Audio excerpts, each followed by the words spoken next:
రంగస్థలంలో మీ character first dates ఎక్కువ అనుకున్నారా, లేకపోతే ఎందుకంటే డేట్స్ ఏం అనుకోలేదు, ఎక్కువేం లేదు.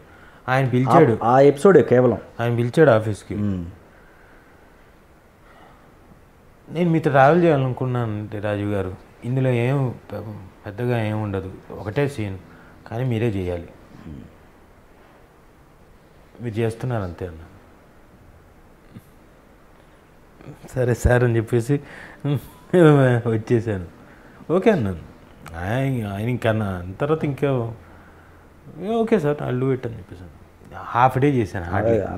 అంటే పొద్దున మీకు అనసూయ గారికి మధ్య కాంబినేషన్ సీన్ అది ఇక్కడికి వచ్చిన తర్వాత సెట్లో అది ఒక అరపూట, అంటే 2 days చిన్న మాంటేజ్ షాట్లు. ఒక సాయంత్రం 4 గంటల నుంచి రాత్రి 8:30 లోపు ఒకరోజు ఫైట్ చేజ్ అవన్నీ. ఒక్కరోజు మార్నింగ్ 7:30 నుంచి మధ్యాహ్నం 3:30 కల్లా ప్యాకప్ మాకు అయిపోయింది. వీళ్ళు ఎగిరి గెంతులు వేస్తున్నారు, బాగా వచ్చింది ఏది చచ్చిపోతా నేను. జోక్ కాదు, రామ్ లక్ష్మణ్ మాస్టర్ వాళ్ళంతా కూర్చొని మ్యూజిక్ పెట్టుకొని ఒక డ్యాన్స్ చేస్తూ ఒక వీడియో వచ్చింది గుర్తుంది. వాళ్ళు అనుకున్నది అంటే టైం పట్టేస్తుంది, రగ్గడ్నెస్, అనుకున్న షాట్ అనుకున్నట్టు రావాలి, ఇవన్నీ రావాలంటే కొంచెం కష్టమైంది. పడాలి, ఆ వాచ్ అక్కడ ఉండాలి, అలా వచ్చినప్పుడు ఆ వాచ్ మీద ఒక కంపోజిషన్ ఉంటుంది, దానికి ఒక ప్రామినెన్స్ ఉంది. ఆ వాచ్ తర్వాత దానికి అది కథలో లింక్ అయి ఉంటుంది. అదంతా లేకపోతే సీజీ వర్క్ చేయాలంటే చాలా మళ్ళీ ఎక్కువ టైం పడుతుంది విఎఫ్ఎక్స్కి. సో వీళ్ళు అనుకున్నట్టుగా వచ్చేసింది మొత్తం అంతా. సో 3 o'clock కల్లా అంతా అయిపోయింది. ఏం చేయాలి, ఇంకా పెట్టుకుని మ్యూజిక్ గెంతులేస్తున్నది, ఇంక చక్కర నాకు బాగా. But that was a very challenging episode sir. మనం అనుకుంటాం కానీ ఏదో బాగా గోదావరి మధ్యలో బాగా అని, అబ్బా కరెక్ట్గా జూన్ నెలలో దిగాను. ఇటు ఆ గడ్డి ఎటు సెట్ కాదు, అది గోదావరి మధ్యలో లంక ఉంటే లంక ఫామ్ అయితే ఆ లంక మీదకి తీసుకెళ్ళారు. మొత్తం అంతా తీసుకెళ్ళి అక్కడ ఎటు పరిగెత్తాలో కూడా మనకు తెలీదు, రూట్ ఏంటో కూడా తెలియదు. మధ్యలోకి వెళ్ళేది వేస్తే ఎటు నుంచి ఎటు పరిగెడుతున్నామో కూడా తెలియదు. వాళ్ళకి తెలుసు పైన కెమెరా ఉంది, అందులో ఎగుడు దిగుళ్ళు పరిగెత్తాలి. బాగా చేసాం, కానీ it was nice experience, fantastic. మనం అనుకుంటాం కానీ గోదావరి చుట్టూ బాగా చక్కగా మధ్యలో ఉంది చల్లగాని, ఇక్కడ టెంపరేచర్ ఒకటైతే ఆ మధ్యలో ఆ వేడి వాటర్కి 3 degrees 4 degrees ఎక్కువ ఉంది. రైట్, అదే చెమటలు కారిపోతున్నాయి, ఒక్క మంట, మంచి ఎండ, 2:30 వరకు నో బ్రేక్, వితౌట్ బ్రేక్, మొత్తం అంతా 3 o'clock అయిపోయిందని చెప్తున్నాను కదా, ఫినిష్ చేసాం. అలా చేసిన వాటిలో ఎంసీఏ కూడా వన్ ఆఫ్ ది మంచి రోల్ కదా, చాలా మంచి. నానితోటి it was nice experience. Improvise చేసేవాడు నాని. అన్న ఇలా చేద్దామా అన్న, ఇలా చేద్దామా అంటే అలాగే నాని, ఇలా కూడా చేద్దాం నాని అంటే, అన్న ఇది కూడా బాగుందన్న దాన్న. It was nice experience, nice challenging thing. Comedy టోటల్గా. దిల్ రాజు గారి బ్యానర్లో ఆయన నన్ను అడిగినా కానీ నా డేట్లు కుదరలేదు. అదే కొన్నిసార్లు వేరే సినిమాలు దీంట్లో ఉండి ఆయన కొన్నిసార్లు ఏమా అడిగితే డేట్లు ఇవ్వలేదులే అంటే, సార్ నిజంగా తెలియదు సార్, నా దాకా రాలేదు, చిన్నుంటే బాగుండే, నువ్వు ఇయ్యలే సార్, మీరు కూడా ఏంటి సార్, ఊరికే అంటున్నా. ఆయన కూడా ఆ తర్వాత కట్ చేస్తే 1 calendar yearలో 6 సినిమాలు పెద్ద హిట్లు, మొత్తం అన్నీ 6 వరుస ఆపర్చునిటీలు ఆయన సినిమాలు. దిల్ రాజు బ్యానర్. డీజేలో కూడా చేశాను. డీజే అయితే ఆ సీన్ తీసేశారు, అసలు లెంత్ ఎక్కువ, కోర్ట్ ఎపిసోడ్ ఒకటి ఉండింది, డీజేలో వెళ్ళిపోయింది, అది లేదు సినిమాలో. అలా నాకు 2 సినిమాలు లేవు. మొత్తం అంతా పెద్ద వంశీ గారి సినిమా వైఫ్ ఆఫ్ వి వరప్రసాద్ అని వచ్చింది, వర్మ గారు ప్రొడ్యూసర్ వర్మ గారు. అయితే పెద్ద వంశీ గారు డైరెక్టర్. అప్పుడు ఆయన ఇక్కడ ఈ లేడీ డిటెక్టివ్ అవన్నీ చేస్తున్నారు. ఆయనది మామూలుగా టిపికల్ స్టైల్ ఉంటుంది, ఎక్కువగా రా కూర్చో రంగారావు గారు, ఈడు దేవదాస్ గారు అబ్బాయి యాదవ ఎంత ఉండేవాడు సార్, ఇదంతా బాగానే ఉంది, మధ్యలో యాదవ ఎందుకండి, అదంతే నువ్వు మొయ్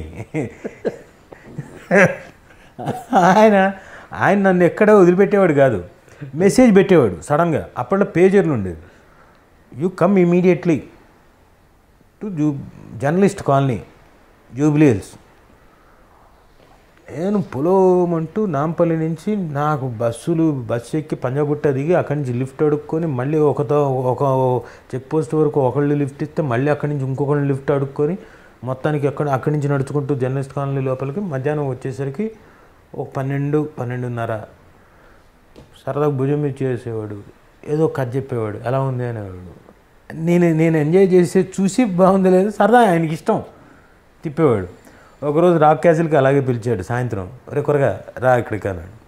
తీసుకెళ్ళి చీకట్లో చెయ్యి భుజం మీద వేసుకొని, రే ఇప్పుడు ఒక అమ్మాయి ఉంది, అమ్మాయికి ఇద్దరు బెదర్స్ నీలాంటి యాదవులు. ఆ అమ్మాయి మీద సార్ ప్రతిసారి నీలాంటి యాదవులు అంటున్నారు, యాదవ ఎందుకు వాడతారని వినా మధ్య మాట్లాడుకో అంటే సరే సార్ చెప్పండి. ఈ అమ్మాయి పొద్దున్న లేచి వెళ్ళి చాలా కష్టపడి సంపాదించి తీసుకొస్తుంది. వీళ్ళిద్దరూ ఆ అమ్మాయి సంపాదన మీద తిని బతికేస్తుంటారు. ఈ అమ్మాయి సంపాదిస్తుంటే తిని బతికేస్తుంటారు, ఈ అమ్మాయి సంపాదిస్తుంటే తిని బతికేస్తుంటారు, ఈ అమ్మాయి సంపాదిస్తుంది తిని బతికేస్తుంటారు. కథ పేరు చంద్ర బ్రదర్స్. ఎలాగుందన్నాడు. నవ్వాను. అమ్మాయి పేరు చంద్ర, వీళ్ళు బ్రదర్స్, చంద్ర బ్రదర్స్, ఎలా ఉంది టైటిల్ అన్నాడు. నేను 5 నిమిషాలు ఇది చెప్పడానికి 1/2 గంట తీసుకున్నాను. నేను మీకు ఇంకా షార్ట్లో చెప్పాను. 15-20 నిమిషాలు నవ్వాను. ఆ నవ్వు ఆ నవ్వడం చూసి ఆయన ఇష్టపడ్డాడు. ఆయనకి ఇష్టం అలా చెప్పడం. సరదాగా షూటింగ్ జరిగేటప్పుడు ఆయనతో మంచి ఎక్స్పీరియన్స్లు ఉన్నాయి. కావాల్సిగా బూత్ బంగ్లాలో షూటింగ్ జరుగుతుంది. ఆ టవర్ ఉంది అక్కడ, ఎలక్ట్రిసిటీ అట్లా మన టెలిఫోన్ ఇది బిఎస్ఎన్ఎల్ది పెద్ద టవర్ ఉంది. టెస్టింగ్ అని, మామూలు టెస్టింగ్ అని. అరే కురగా నువ్వు బాగా యాక్టింగ్ బాగా నేర్చుకున్నావంట కదా, మా మాస్టర్ గారు అబ్బాయి కదా, మా గురుగారి దగ్గర. నేను ఇప్పుడు హై స్పీడ్లో షాట్ తీయను, నువ్వు స్లో మోషన్లో పరిగెత్తుకు రావాలన్నాడు. అలాగే సరే అన్న. మరి ఏమో ఇటు చేసేస్తాడు, వద్దులే అని. వద్దు అన్నాడు. రే నువ్వు ఇప్పుడు సరదాగా ఆ టవర్ ఎక్కి ఆ పై నుంచి దూకేయాలి కిందకి అన్నాడు. కింద బండరాళ్ళు, కొండ. రెడీ సార్ నేనని చెప్పి వెళ్ళిపోతున్నా. వద్దులే వచ్చే అయితే ఏం కావాల్సిగా అంటాడు సరదాగా జోక్కి. సార్ మామూలుగా దయ్యం ఎపిసోడ్ చేస్తున్నాడు సార్. యూజువల్గా దయ్యాలు అనేవి చెట్ల మీద ఉంటాయంటే కదా, సెట్ ఎక్కైతే నువ్వు అని ఎక్కించాడు. ఆయనే చెప్తాడు మళ్ళీ, ఇలా ఎక్కించాడు రా అని. అదేంటి సార్, ఎందుకు సార్ అని బోల్డెన్ ఎక్స్పీరియన్స్లు భలే చెప్పేవాడు. అంటే మేకింగ్ గురించి కానీ, is a passionate director, creator. అవును, ఇజమ్స్ ఉన్నాయి, డిఫరెంట్ థింగ్. అంటే surrealistic, absurd kind of things చెప్పడం. ఫిలిం మేకింగ్లో, థియేటర్లో కొన్ని సటైరికల్గా చెప్పడం, అబ్సర్డ్ వేలో చెప్పడం, ఆర్టిస్టిక్ వే అంటాం కదా, ఆ మెథడ్స్ అన్ని యూజ్ చేసేవాడు. ఫార్మాట్స్ అన్ని తెర మీదకి అవన్నీ కూడా ఎక్స్ప్లెయిన్ చేసేవాడు. ఆయన అపారమైన నాలెడ్జ్ గని.